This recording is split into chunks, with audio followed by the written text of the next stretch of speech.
Un an après une vague d'arrestations ciblant des militants engagés dans la solidarité avec les personnes migrantes, les familles des détenus sortent de leur silence et prennent la parole pour défendre ceux qui, loin d'avoir commis un crime, n'ont fait que tendre la main à des êtres humains en détresse selon leur dire.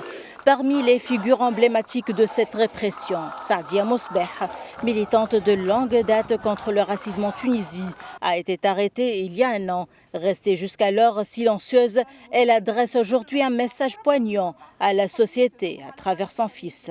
Je suis ici non pas parce que j'ai blessé, volé ou menti, mais parce que j'ai dit non. Parce que j'ai parlé quand il aurait dû fallait baisser les yeux. Parce que j'ai cru peut-être un peu trop fort qu'être libre voulait dire défendre ceux et celles qui ne regardent jamais. Ce qu'on me reproche au fond, c'est de ne pas avoir eu peur. On m'a enfermé, mais je ne suis pas brisé. Seulement séparé du monde pour un temps. Et pendant ce temps, je pense que la Tunisie que j'aime, celle des visages fatigués, mais fiers, celle des jeunes qui espèrent encore malgré tout.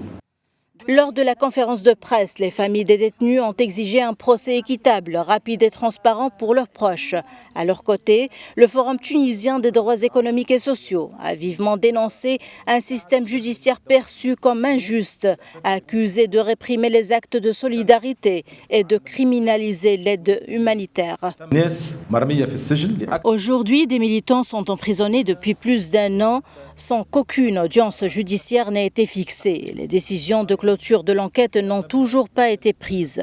Le pouvoir politique s'est compromis dans un discours autour d'un prétendu complot lié aux migrants originaires des pays d'Afrique subsaharienne. Et il a désormais besoin de boucs émissaires. Nous avons donc décidé de nous adresser aux mécanismes internationaux de défense des droits humains, en particulier africains.